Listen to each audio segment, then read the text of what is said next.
Hi, call me Jen. My full author name is Jennifer M.D. Cox because there's a surprising amount of Jennifer Coxes in the literary world. I am a licensed therapist, a spouse, a parent, a nerd, and a storyteller. Best thing to be a storyteller. There's no harm in being a nerd either. I'm a proud nerd as well. I think nerds are much more accepted than they have been for a very long time, and I'm quite excited to see it. Yes, definitely need it. My first question is, what inspired getting to know you? So, getting to know you was inspired in three parts. The first part actually happened all the way back in the 2010s when I was in high school, if you dare to think that far back. Um, I was part of the creative writing club in high school, and one of my friends asked me to write a lesbian love story where no one dies at the end. And if that sounds like a weird, my cat is clawing at the door. Hang on a second. If that sounds like a weirdly specific request, I'm going to ask you to remember what representation in the 2010s looked like, which was basically Glee. Yep. It was not much. Hello, No. cat. Okay, but now that you're in, you have to stay in. I hope you understand that. All right. The cat is here. The cat is everyone's favorite podcast guest. Anyway, from my experience, here she is. The second part of the inspiration followed because of the consequences of the first. I did attempt to write a story for my friend at the time, basically made like a narrative version of a checklist of things that I thought should be in a good relationship and realized I didn't actually know how to turn a happy relationship into a story Yep. because I hadn't had my own experience with that yet. I was like 15, maybe Pre- 16. Pretty hard to Um, write a happy relationship if you haven't been in one. No, and I didn't even realize I wasn't straight at the time Mm, either. I had a lot of discovery to do. So that was the second inspiration phase was going into college, coming out to myself as pansexual, coming out to the people around me as pansexual, having my first relationship, which was also with a woman. And it was a long lasting one. Parts of it were not healthy, parts of it were not safe. And just everything that I learned and relearned and unlearned about relationships and what they can look like and what it actually means, and the fact that falling in love for the first time doesn't necessarily need to be forever. Some hard lessons that you just don't really internalize until you've been through it yourself. yep. And then the third phase was around 2019. I had just had my baby, and I might have been late to the party, but I was elbow deep in the rabbit hole that was discourse about like the 50 Shades of Grey series, the After series, just general discourse around certain romance authors romanticizing DV in relationships. And I was familiar with some of E.L. James' writing, didn't have a very high opinion on her concept of grammar and Yep. structure. And I said, if someone like this can get a book deal, what is stopping me? Yep. Fair, fair, fair. And I started writing the first draft on my phone as I was breastfeeding my child, took all those pieces of inspiration, life lessons, and spite, and here Yep. we are. Perfect. No, I remember 50 Shades of Grey and how popular it was. And I remember that we got it banned at our high school because all of us, final year students, we call them year 12s, we were all reading Mhm. it. And so what you would say, like, I think the first years is year seven. We had year sevens wanting to read the book, and the teachers Right, would say, because the no, cool not. older kids are reading it. So it got banned. You And weren't allowed to read it at school. And I'm like, yep, that's how we we shaped the right. school, the reading. I've learned so much more about the romance genre Mm, since entering authorship in the online writing world. I was very much in high school one of those. I'm not like other girls because I don't like romance novels. And it turns out most of that was because of my own lack of knowledge about my romantic and sexual orientation, making me uncomfortable reading a lot of these books that yep. had romance squared into a certain peg that I didn't fit. But I didn't have the language for that at the time. So I was just very much like, oh, I prefer higher literature like fantasy where I'm that's just me trying to escape my life. Over the years, obviously, I had to deconstruct a lot of that. There was some internalized misogyny going on there, but then at the same time, there was okay. I have a new established respect for this genre, and now I'm learning about authors who I don't think they've done that deconstruction, but they're trying to profit from the genre anyway. And Uh, then I really like how that's the genre is changing though. You do see the diversity in the books now instead of the oh, it's been wonderful. so good. So you touched on it a little bit. What drew you to writing though, I other than can't your remember a time where I haven't been telling stories. Literally, from before I could read and write, I would look through picture books and tell my little sibling stories that I was making up based on the pictures. Mhm. So, in a very literal sense, my first inspiration was probably my parents had a very strong policy about reading bedtime stories when I was a baby, just from the beginning. Apparently, I was that kid where if my dad attempted to skip a couple pages to make it go faster, I would throw a fit. Um, so I think it just runs in the family. I think my parents did that first nurturing bit when I was little, but it's in it's how I breathe. I have a memory of being 5 and coming home from kindergarten, getting out a sheet of paper and starting to write a fairy tale. Um, I don't think I finished that particular draft, but I've I can't imagine not. Writing. How I write has changed a lot. I think my very first writing as a child was reflecting back the books I was reading at the time and the stories that I liked. And then it shifted into some of that escapism that I wanted as a teenager. Now I find a lot of my writing reflects how much more I appreciate the adventures that happen in the world around me. I'm honored to work as a trauma therapist as my full time job. And while I would never go so far as to use any of my clients for a book, because that would be a horrific break of the law, Yeah. although I'm going to encourage several of them to do so for themselves, Yeah. um, because, ooh, the stories they could tell. What I'm honored to see now is that as much as I'll always love dragons and I'll always go to my little hideaway places of my little worlds of escape, I am now in a phase of my life where nothing could be a greater honor or adventure for me than helping people navigate through some of the most difficult emotional work they'll ever do and come out the other side of that feeling confident in themselves and feeling like they have the tools they need to make their own life that they want. Mm. And that's more of what's reflecting in my books now. I only have one published, but that's also what's coming through in my work in progress. Have you seen that your change in your writing process has changed as you've written more books and grown up as well? Absolutely. I was 100% a pantser my entire life, which when you're 5, that's not saying much. Every 5-year-old is a pantser about everything. Yeah.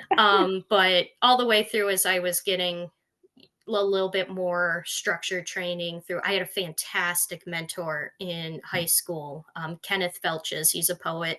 Unfortunately, he had passed away, but I still recommend looking up his collection before things change.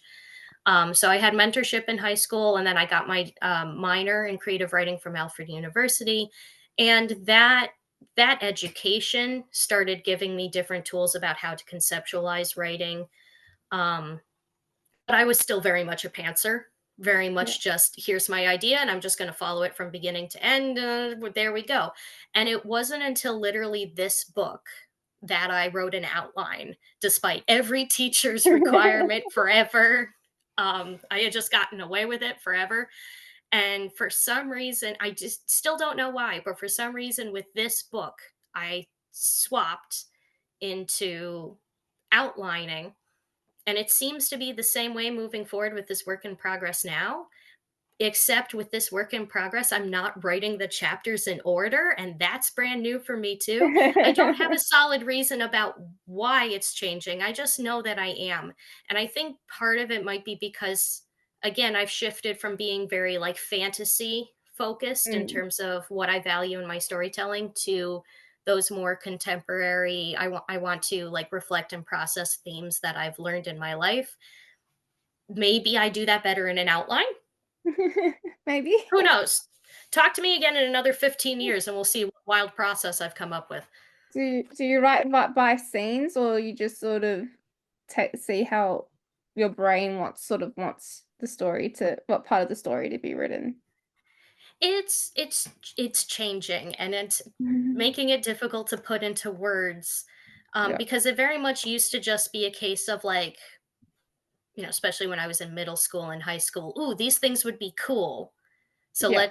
let's write these cool things happening to these cool characters." And, like, I was able to demonstrate getting from point A to point G necessarily, but it was very much like, these are the things that would be fun to write about. Now I think it's a little bit more I'm more theme focused than I used to be. I'm less like action scene, witty one-liner, this would be funny, this would be cool, and I'm a little bit more, this is what my character is going to learn over the Mhm. course of the story. Here are some main events that are going to be part of that lesson. Here Yeah. are the ways that they're going to respond. And I think that's why I've started turning to outlining, because I have a direction of the for the character arc that I see it going, and I need to be faithful to that as much as I can. Yeah. So I would see how the having an outline to actually go, oh, this is the character arc, and trying to stick to it as much as it can you can will be very helpful for you. Things are a little flexible, embrace things as they come, let things go when they don't serve the outline anymore. I took a whole chapter out at one point, and I think it's better for it. Um I'm learning to go with the flow within a structure. Very new Yeah, for me. that's good. Still a little itching on the little side of a little pantser, but like much more structured with the flexibility. Yes. Yes. So who knows? But I 5 books from now I could have reverted back. We'll see. How do you choose which character to center the story around? Huh. I've been trying to think on this because I realized recently, if I were to rewrite Getting to Know You today, I think I would have written it from Gwen's point of view. And so, for anyone listening who's not aware, my debut novel, Getting to Know You, is about two women who meet each other as they're working on an independent play in Los Angeles.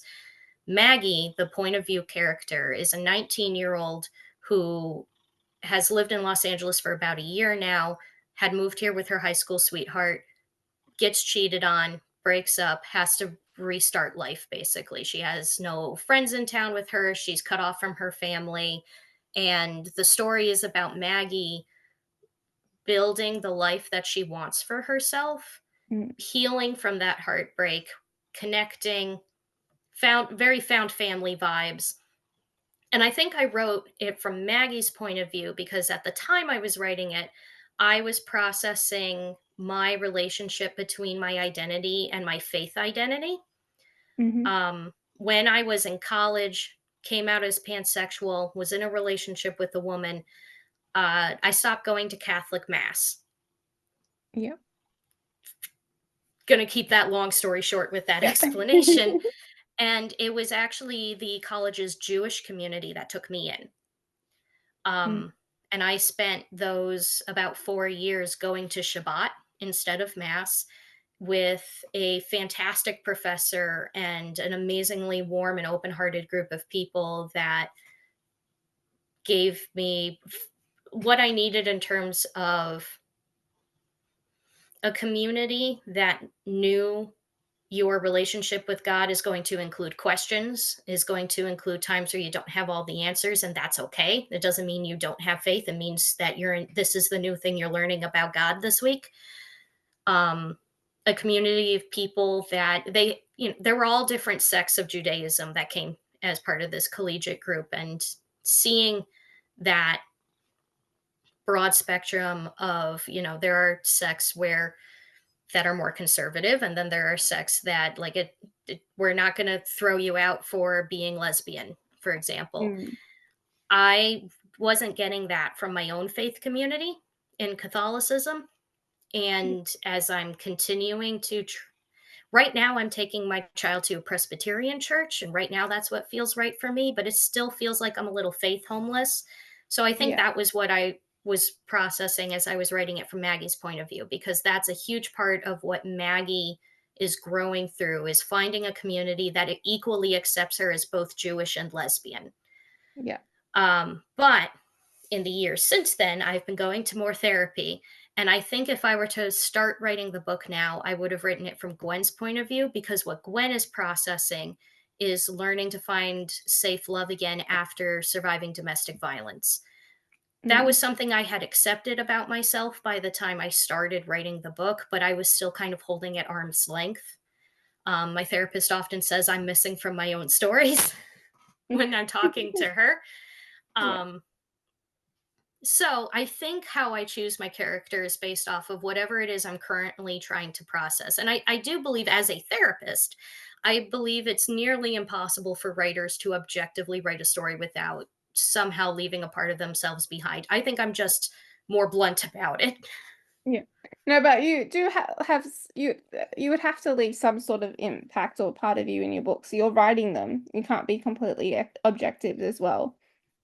Exactly. And there's a difference between, I do think professional writers, there's a little bit more of an objective, like professional space in terms of you go through the editing process and a beta reading process. So there things it isn't necessarily you having therapy with an individual therapist completely raw and bleeding on the page.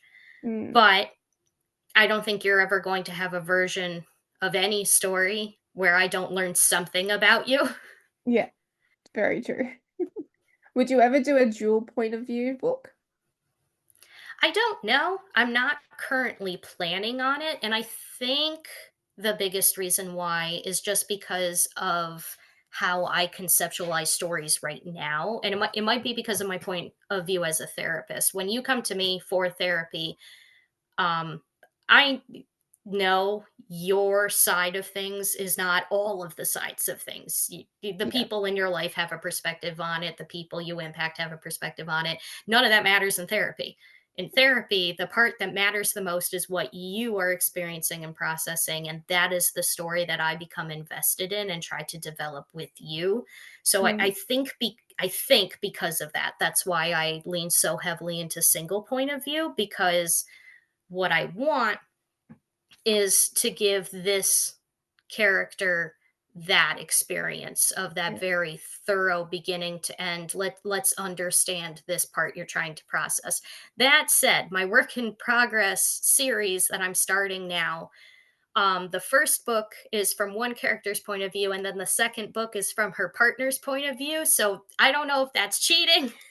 No, I think it's a fair way to do with the series. So you get to know each of the characters in their own book, which will be good, really fantastic. Yeah, that's the plan. The first book is the series is going to be about a family of witchcraft practitioners in various cozy settings, very much like Kiki's Delivery Service with other themes. Um, and the first character is Morgan, who is a sea island witch, because Yeah. that's amazing. That's how I, if I could choose how to live my life, that would be it. Yeah. And then the second book is going to be her partner that she meets in the first book, who lives a much more nomadic lifestyle. And then third book is going to be a cousin in the mountains. Fourth book is going to be her father traveling through various settings. And then the fifth book is going to be a younger cousin that kind of brings all the rest of the family back into one location. That sounds really good. Can't wait for to end up reading them when they're out. Thanks for the hype. You're going to have to hold on for a while. I don't write very fast.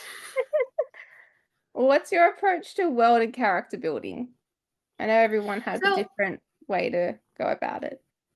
that is another thing that has wildly changed, in part because I've been shifting my genre focus. So, for example, in Getting to Know You, it was less world building and more me Mm. researching Los Angeles and like what it's actually like to live there and not just be a tourist. Yeah. What kinds of things? Thank goodness for my editor being actually familiar with the West Coast and being able to tell me we wouldn't say it this way. Oh, that's good. Um, It was huge help. I love her so much. She's Elizabeth McKay, godsend, fantastic editor. I love her to pieces. Um, so for that was a lot of research. That was a lot of me going down Wikipedia and then further research rabbit holes. 95% of it doesn't actually end up in the book because I just needed to understand the context of how a character would do one thing for one paragraph. Yep. And even then, again, thank goodness for the editor who was able to point me down more research directions of like, oh, you thought you knew this concept, but you don't that Oh, much. no. Here's a better resource. So it was a lot of learning. But with the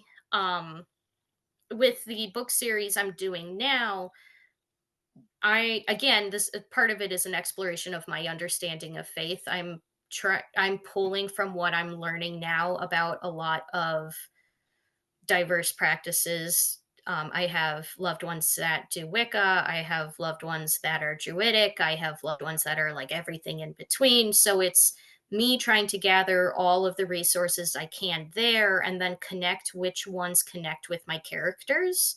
Mm, Because while I think all of my characters are connected with gifts, I believe they all connect in a different way.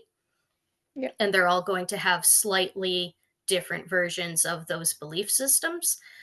Um, and then going from that to, okay, what's going to be like a thread of truth that will make this setting unique? That yeah. that these characters that have these gifts are attuned to and will invite the characters into. And I've had to ask myself a lot of questions around it. Like, do I want to just explicitly state the Fae are real in this world, for example, or do I want it to be kind of up in the air for the readers to decide? I'm still feeling it out. I'm going to have to, I think, get some feedback from some beta readers around it.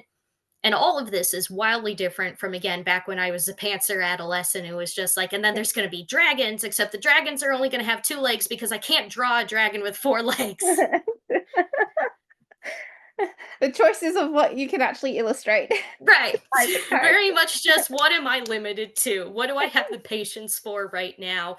How much of this world building is really just me combining things from like the Redwall series and whatever other series I'm reading at this time and putting a new name on it? Way to start the writing journey though.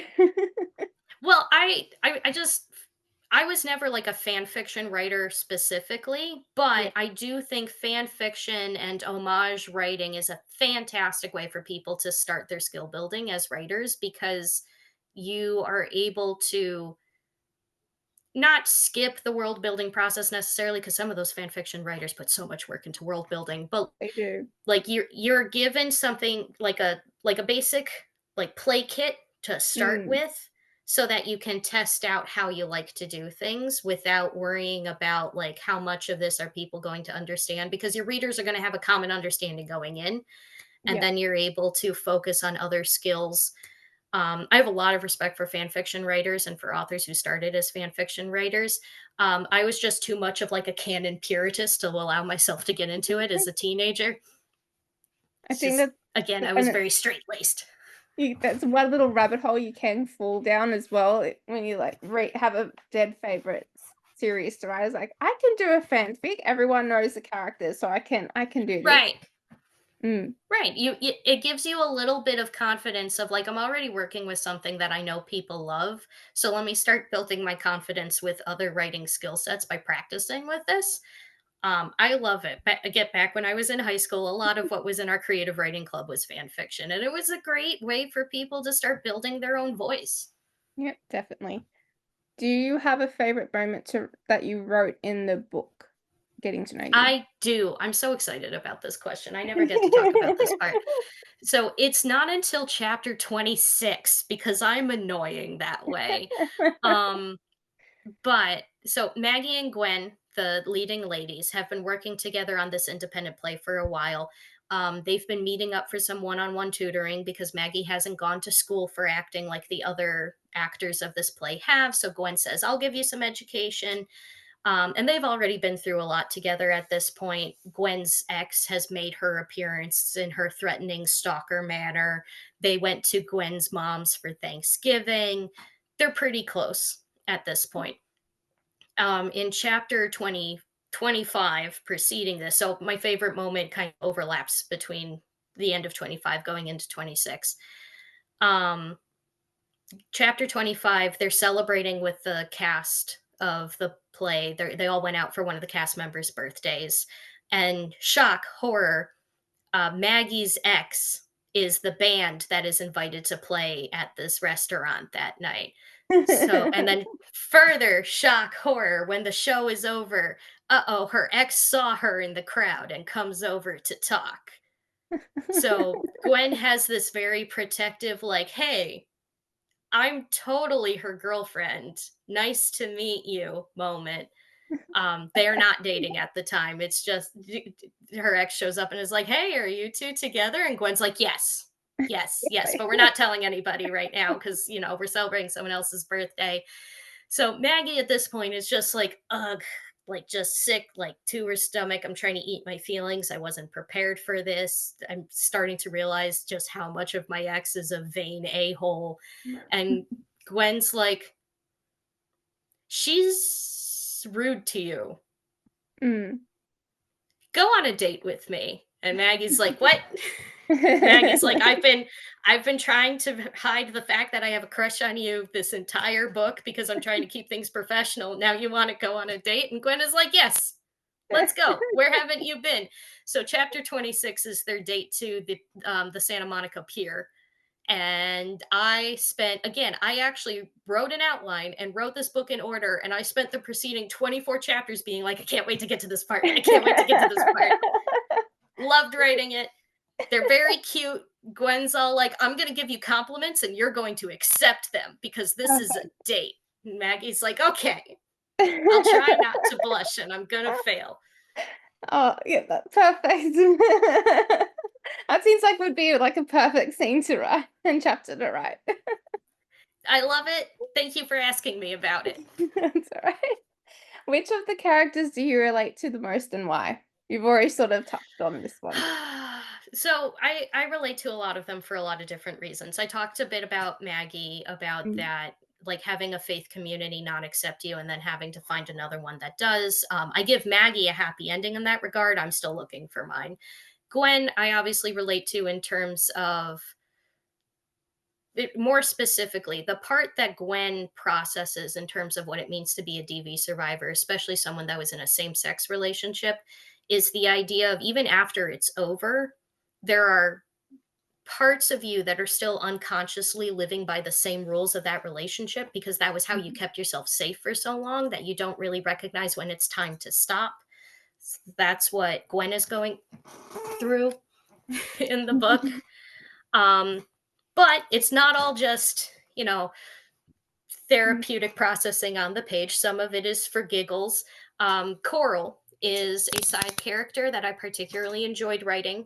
She is Maggie's new roommate. She kind of gives Maggie her break into meeting Gwen and starting with the play and just kind of getting out of the sphere of influence her ex had and starting a new road. But Coral is also an actress in LA who is, going to every audition she can get her hands on, working part-time as a museum hostess because that's what job she could get, and she's trying to learn every obscure talent she can in the hopes that it'll give her a slight edge in an audition one of these days.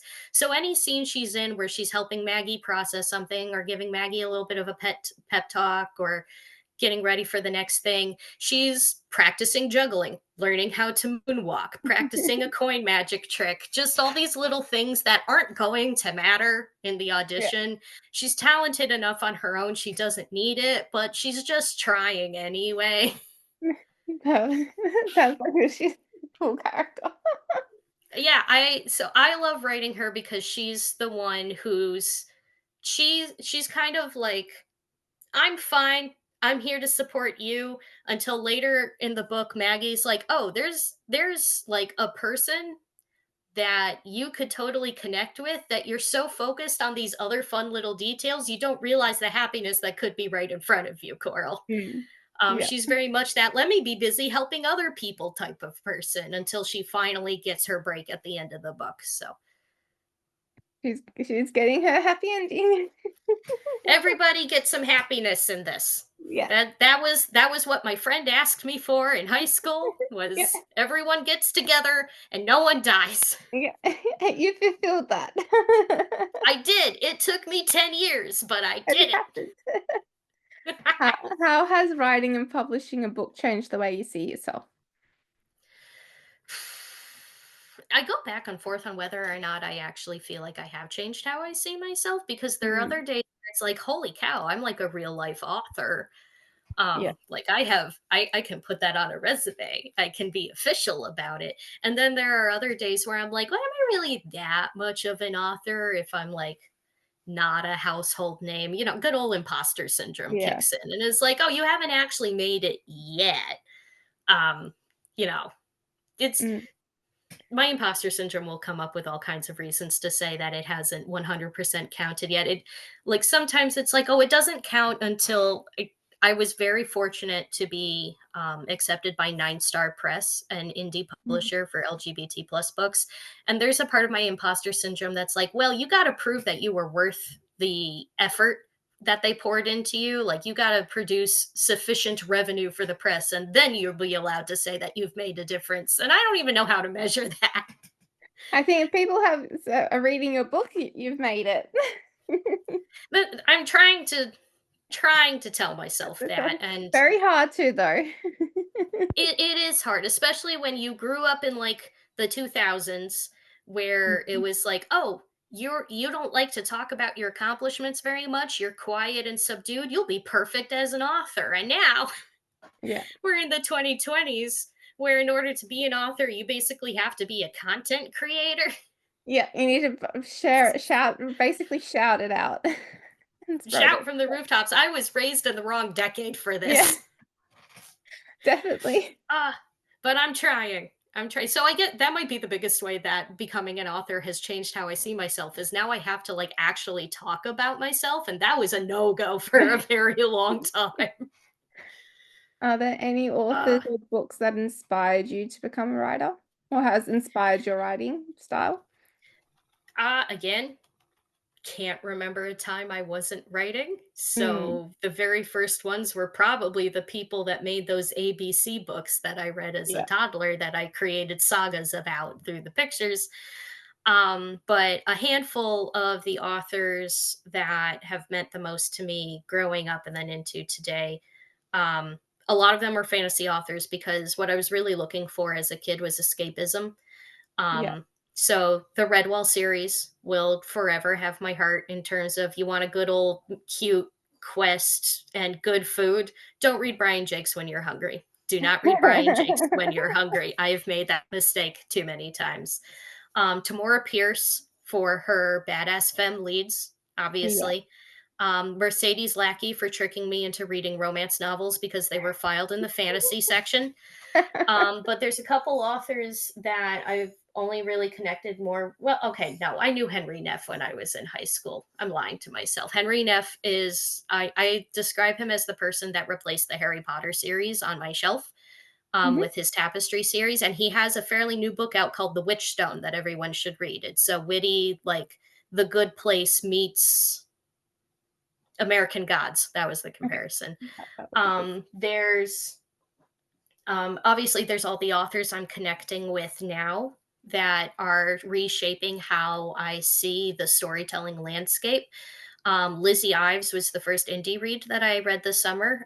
Or this Mm. year, I read Fat Witch Summer, which I think teenager me should have had, but I'm reading it now because I wasn't there then. Yule Gray is a fantastic author, also through Nine Star Press. I'm working through her trilogy that starts with Sealed with a Hiss now.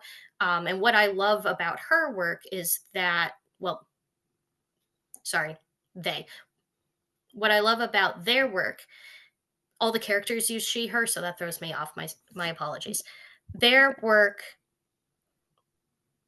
is, it challenges demonstrating neurodiversity through your prose. Mm. It's the first time I've read a book and said, "This book feels like it was written to show what it feels like to have a neurodivergent brain, and not in like a scientific, let's make this about my neurodiversity way." It's just you can tell this is a character who is neurodivergent, and you're going to feel that perspective rather than be told that perspective. And huge breath of fresh air in that regard. So recommend starting with Sealed with a Hiss by Yule Gray. Um, Anyone else I want to shout out? I've had the honor of meeting and arc reading for so many indie authors this year that I'm gonna force myself to stop there. But check if you check me out on Threads, you'll see me hyping these authors up whenever I get the chance.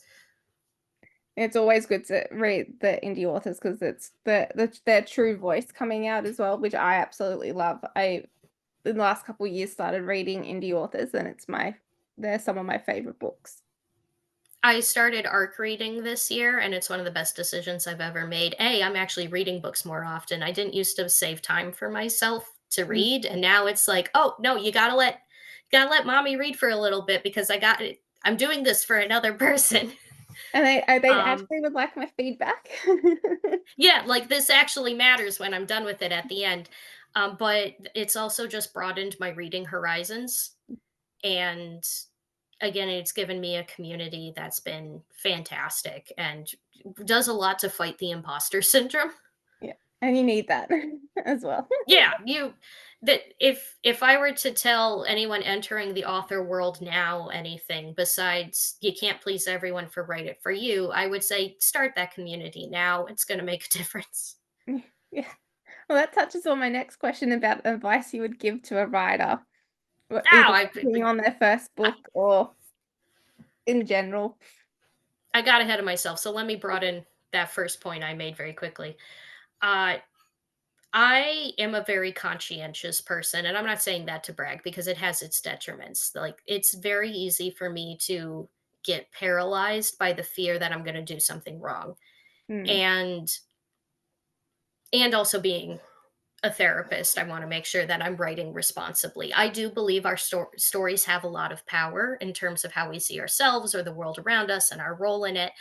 And there was especially because I was switching from fantasy where not that you can't write offensive things in fantasy, but there's always a little bit more elbow room in terms of like yeah, orcs don't yeah, actually exist. yeah. There's you get a little bit of grace More, there. a little Writing bit more freedom. little bit writing Los Angeles, a very real city with real people in it. Mm, Um Writing a Jewish character when I myself am not Jewish, for example. I can't claim to have ever converted or to have been raised that way. There was a lot of, and do I even have the right to write this story at all? And I do think there's a real debate to be had there about whether or not I should have made my main character Jewish, and I respect both sides of that debate. Um, I did get a sensitivity reader who was himself Jewish and was supportive of my decision, but I also acknowledge that he doesn't represent every Jewish reader who's going yeah, to possibly find my book. So after going back and forth about it for a couple of years, to be honest, it essentially came down to I'm not going to get it perfect ever. Like, I'm never going to write the perfect story where everyone is happy with it. I can take steps to be responsible. For example, getting the sensitivity reader, getting the editor, holding myself accountable for writing characters and settings with as much research as possible. But I'm not going to make everybody happy. So write the story that I need for me. And that's what I would tell other writers is be responsible, be empathetic, do what research you can, but you're not going to make everyone happy. So write for you. yeah. And that's, I think, one of the tough, like, knowing that people you're not going to make everyone happy is probably the hardest thing to sort of be able to sit with and be comfortable about it. But Yeah, you need to know it and have it in the back of especially when your you're mind. a non-confrontational person. Yeah. I'm happy to say so far the only people I have pissed off have been the anti-Semites. Oh, that's fine. And it wasn't even for the book. It was because I made a post about like the importance of understanding decolonization, and I had 3 separate like troll bot accounts accuse me of looking Jewish, which Mm, is that's just crazy. wild. So, Insane. Hopefully that means I said something right though. So Yeah. That you must have to have that that happen. yeah, no, weird. Again, this whole thing has made me realize I have to interact with the internet, and that's I have very That mixed that could feelings happen. about that. Ugh. What's your favorite writing snack or drink, if you have one? I don't really, because usually this one is on my lap, so I don't Can't get. I don't have know. I much told you fun. once you were in, you're in. Now she's at the door again. Um, I mean, good old fashioned water. Yep. I need water to hydrate. They tell me it's healthy for me, so there's that. Um, I mean, part of it is just because I'm a parent with a full-time job, so I write about once every other week on a Friday for 2 hours after the kid is in bed. So there's no time for snacking or No, drinking. It's writing as much as I can in a sprint. So fair. Fair reasoning. Do you play music while you write? I do, but I can only unless I've decided the song connects with the scene, which is very rare for me. I can only listen to instrumental because otherwise the words jumble in my head. I can't do too Yeah, many. I can't hear words while thinking and typing words. So that what makes sense. instrumental music I'm thanks. What instrumental music I'm listening to kind of just depends on what type of scene I'm writing and what genre I'm currently writing. I've flitted from thing to thing and genre to genre and um what's his name? Is it Porter Robinson or Robert Porterson? Something like that. He does some like electronica, mostly instrumental that's fueling my whimsical Kiki's Delivery Service style, see which story I'm working on right now. That's good. I wouldn't be able to write with actual songs with lyrics. It would have to be instrumentals because I would just start singing, or if I'm writing the dialogue, just start writing the lyrics as the dialogue. Exactly, exactly. That's the wires cross and it just Yeah, nothing gets done. put away. And my final question is, who has been the biggest supporter of your writing? My husband, Mhm. without a doubt. Just um he's so I don't even know where to begin. This is the man that just as I finished this book chapter by chapter, I'd go over to wherever he was playing his video games and I would be like, "Can I read this to you?" The most important reason being I would catch all my grammar mistakes that way. Yeah. That's my other advice for new authors is read your stuff out loud. You will find everything that you will not see from reading it silently. Um, so I'd be reading it and then I go, oh wait, I gotta fix that. And then he'd just be patiently playing Minecraft, like, okay. But he'd be listening. I'd ask, is this good? And the man is talented at a lot of things. Giving me feedback on writing is not one of them. He's just like, "Yeah, it sounds fine." But that's not Thank his you for role that. anyway. His role is to give me romantic one-liners that I steal for the book Oh, because fair enough. he has a silver tongue. So one of the lines that I stole is actually one of the final lines of the book where Gwen promises Maggie, whether we are together for 3 months, 3 years, or 3 lifetimes, I will treasure every moment I have with you. That was from him when we first got together, and I blatantly stole it, and I told him I stole it, and he said, "Do I get a writing credit?" And I said, "No." Um, That's just an added that's just part of being your partner. right, right, he gets his share of the royalties. Yeah, But no, exactly. he's the one that believed in me about getting published, cheered me on when I was doing my submissions. He's the one who's constantly like when I reconnect with a friend or a family member goes, "Did you tell them about your book? Did you tell them where they can buy your book? Did you tell them where they can read your book?" Cuz again, I'm so bad about talking about myself to even people who know me. He's the one who's like, "Jen, you should tell them about the book." You need to do Um self-promotion. you need Be you great. need to do it, and if you don't, I'll do it for you. Like there's been a couple times where someone's come to the house right after this had published where he I would just be trying to be hostess and he would just like shove this into my hands and people would be like, "What's that?" And I'm like, "Oh great, now I have to talk about it." Thanks so much. It's good and No, helpful. it is, and that's why he's my greatest supporter and I love him to the moon and back. It's perfect, and it's glad you always need that in Yeah. You family, you need friends, that person who believes in you when you don't believe in yourself. definitely.